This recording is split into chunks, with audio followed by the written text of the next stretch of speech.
Hey guys, welcome to Cycle 1, Week 5. This is how I presented the memory work in the classroom for my obesitarians. I have 4 and 5-year-olds, and we are having a really good time. I see their comfort level with the material and just being in the classroom just really going up and having a good time, and they're not quite so shy, and it's just a lot of fun. Plus, when you review and they remember the information, it's so rewarding. So I'm going to run through the memory work, and then at the end, I'm going to touch on art. I had a really good time with art, and I have some good resources and maybe some good ideas for you for perspective.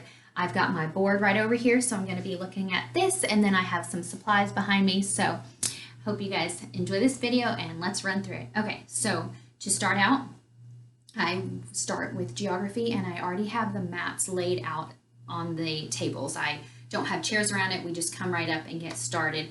I spread my parents out, and I asked them to help me out as well to make sure as I'm calling out locations after I've showed everybody where everything is that the parents keep up with that. And we all had a really good time with the Egyptian Empire. So we did a combination of tracing with dry erase markers, the land masses, and the rivers, the Nile River and the Delta, kind of drawing those little lines to represent the Delta.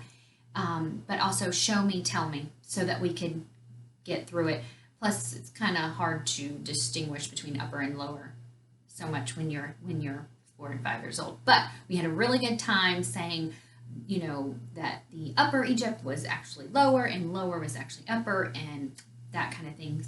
Try to make it funny so that you were, you know, enjoying it, running through this material, and I hope that you are when you're running through it in your classroom. Okay, so geography. That's how that went, and then we move on to timeline.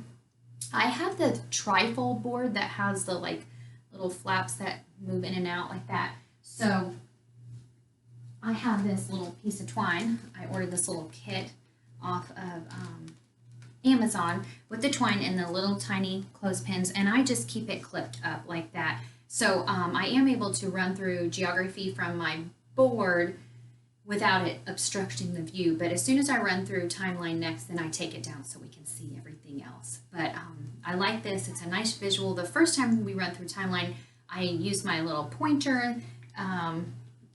It looks about the size of the tin whistle, and it's black, but it has this little white hand, and then we go through all the timeline cards.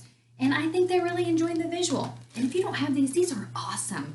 And I sometimes take the time and actually read all the information on the back. It's good stuff. I'm learning so much. Okay, so moving on. So how I present timeline. So I do follow the hand motions from the CC website.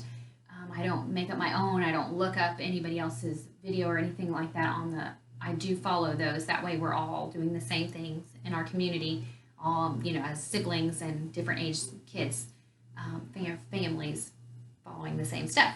You know what I mean? Okay, so the way that I present is that I will present the first move and then the second move, and then we go back to the first and the second and then the third, and then spiral around like that, so that you're hitting your amount of times you want to present, but you're also retaining that information too. I think it makes it a little bit harder if you were trying to learn 7 steps, so to speak, and doing them 1 through 7. And so do 1, 2, 1, 2, 3, 1, 2, 3, 4, and so on. And it just seems to really help for retention of that information. So for math, I have used this method a few times, and I really like it, and it seems to be fun and a nice big visual. So I run through it the first time verbally from my board, just where it's written kind of small, but then I use my large dry erase board in my classroom, and I write the numbers really large. It actually makes 3 rows to show you how large I write them. And then I play the song on my phone, and it's nice and loud. It's actually loud enough. And then I have the kids use that pointer I'm talking about with the little hand, and then they try to keep up with tapping the number on the board. Each child has a turn, and then we get through presenting it 7 times. Okay, so then after the 9s, then 10s. 10s, just chant it out. Everyone seems to know this one.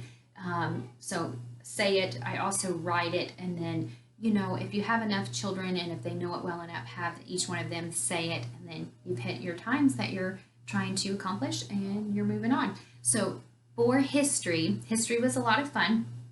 It was very long and wordy, but it's a catchy tune. So if you sing it enough, you will catch on. So what I did for my board, I thought this was helpful to me as a tutor and maybe even as a parent. So how I wrote it, I typically will just write my history sentence all in one color. And I did not do that this time. I really wanted these words to jump out to me, and I think they'll be helpful to you as well. So the words I wrote, so the first sentence, the Roman Republic, I wrote that in green, okay? And then I wrote the Roman Empire in green. So everything else I did write in black, okay? So I'm explaining this properly. Okay, so everything in black, I wrote Roman Republic and Roman Empire in green, and then Augustus I wrote in purple, and then crowned. And when I presented, I did have a couple of moves, so I'll tell you what we did for some moves. So I did crowned in purple, and then Pax Romana I did in blue. When we hit to the word empire divided, I did that in green, and then I did Western and Eastern empires in pink. The word defeated I did in red, and then when we hit the last Western Empire, again, that was in pink. These words then jumped out at me and then helped me with what I was presenting to the kids. So what we did was, the last video I told you that I had a fun idea because it was kind of like a rock song or whatever. It just had a fun beat. So I printed up these little guitars, and I will link the clip art for this. I printed these up. They print nice in a size of 8 by 10, so it's not too small. Yet not too big that it will print on an 8 by 10. And then I just laminated it and cut it out. I didn't spend a whole lot of time.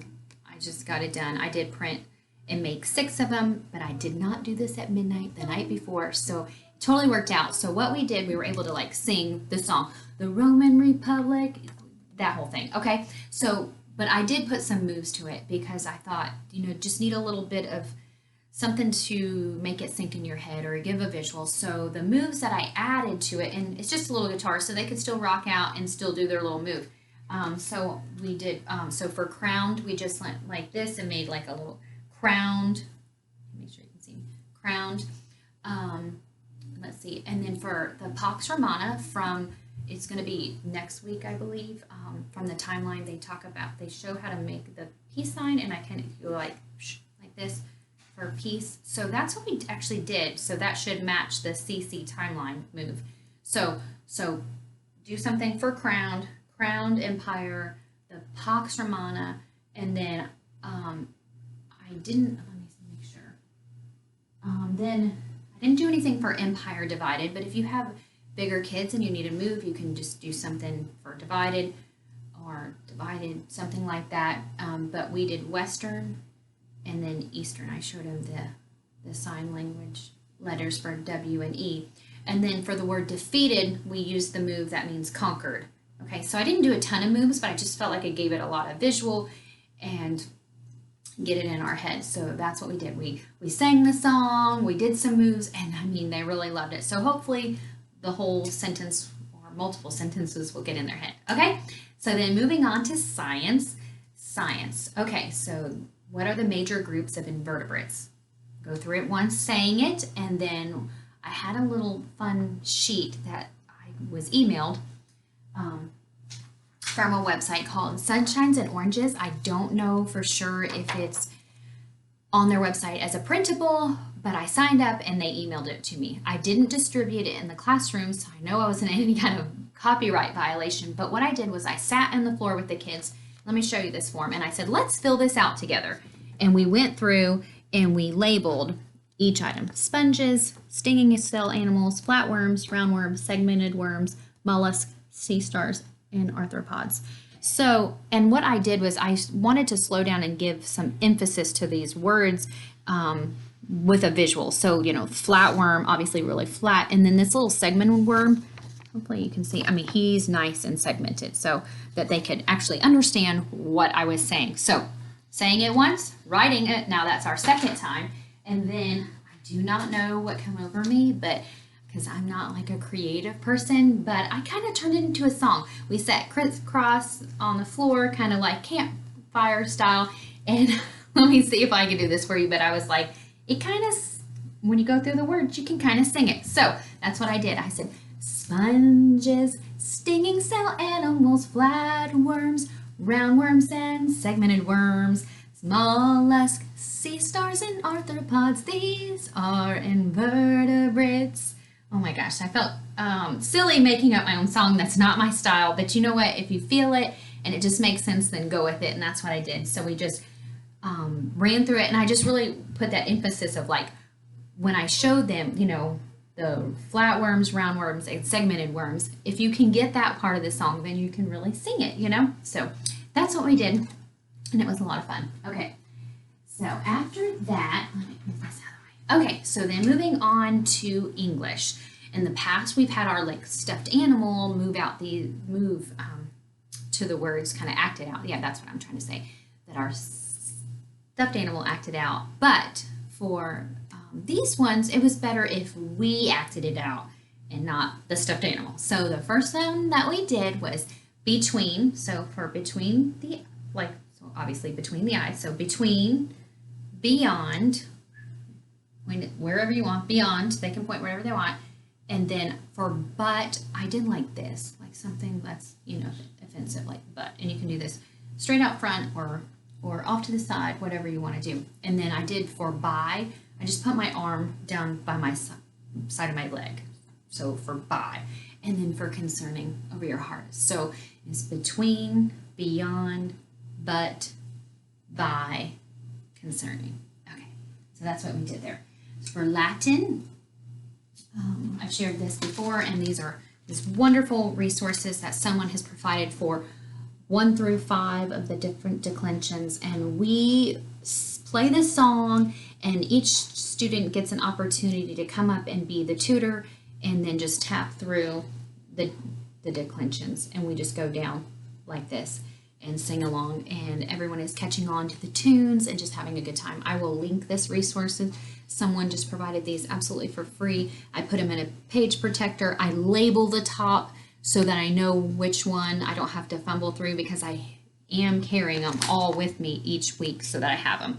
Okay, so that when you do review, then you have them as well. Okay, so that is Latin. That is it. Woo, covered everything. Okay, so for art, I will link this video, but this person made me feel so good about my ability to draw. Look what I was able to do for 3D shapes. Amazing. Amazing for me. I don't know, maybe you're naturally gifted in this area, but this is a video that she actually has you start over here with the cone and just draw all of these, like they're connected. But anyway, it was super easy, and then she has you draw out the line in the back and background and just give you all these details. Anyway, what I did in the classroom was I drew some shapes, like a regular square and a regular rectangle and a regular triangle, to show the kids what that looks like compared to this. So, and that their goal was to draw these. And so what I do is I try to replicate with how the woman in the video I'm speaking about, how she taught it. And just depending on their age and their ability, they were able to draw it. My kids were drawing the little shadow for the circle, and it just really was cool. So that's what we did first. And then next up, I showed them, oh, don't make fun of my drawing. Okay, so the first thing I did show them was a drawing, multiple sheets here. Hopefully you can see it. It's kind of light and in pencil.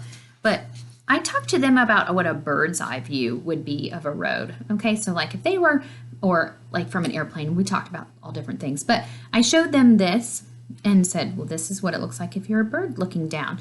But then I showed them maybe a river running through the woods. Oh my gosh, let me see. Don't make fun. But here we have like trees here, and they get smaller as they go back. And then a house here, but here's another house, and look how small it is. And then just showing them how the water gets smaller here, and that's what I showed them, and it actually worked out. They were able to understand and draw their own picture as well. And then what I do is I do draw with them in class to show. I don't just show them. I draw with them, sometimes on the board, but this week I just sat with them at the table and I drew with them. So this was something I drew with them in the classroom Hopefully you can see it. So a road going off into the distance, and one of the children in my class was like, you should draw the sun too. So the sun setting, and then you've got a palm tree here, but then another one smaller, just to really show the perspective, and that's how that went. Okay, and then for review, if we're playing a game, we usually cut it short at the end, and then we have some time for coloring. And I got these amazing printables off of Etsy, and they do match the cycle for cycle 1. Well, she has all the cycles up, but cycle 1 for history and for science. So for history, this is the sheet, and it is awesome, and they just love to color. So what I do, instead of just flinging at them and telling them to color it, I do go through the sheet with them, and we say it over again and show the different parts of what's drawn here. So that's that, and then the one for science, and go through that, and it gives a nice review and a nice visual. So there you have it. That's how that worked. Now, if you're not familiar with this guy, the tin whistle, he's coming up. So get familiar, start practicing so that you're ready to teach. Hope you guys are doing well. Thank you so much for tuning in. It is a lot of fun. It's a lot of work to record, but I enjoy it. And I know it's not perfect, but I hope that you glean some information from it. So if it's been helpful to you, give it a thumbs up and share it with your friends or other groups that you're a part of, and subscribe. Thank you guys so much.